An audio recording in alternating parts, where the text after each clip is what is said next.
My new project, a 1977 Chevy Cheyenne, 37-inch wheels, all kinds of new parts, hooker headers, body panels. Picked this up yesterday. Guy was going to Arizona, had to get rid of it in a hurry. So I guess I'll finish rebuilding it. He just didn't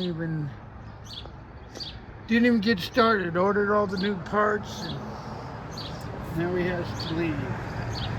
So this is my new project. 350 4-speed. Really nice Discover Cooper wheels.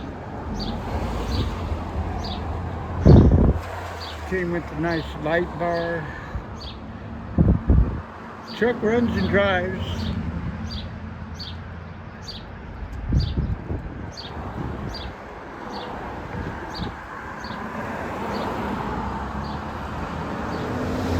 Needs a lot of work.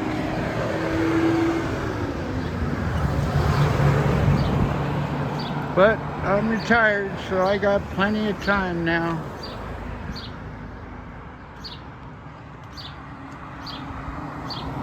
See you later.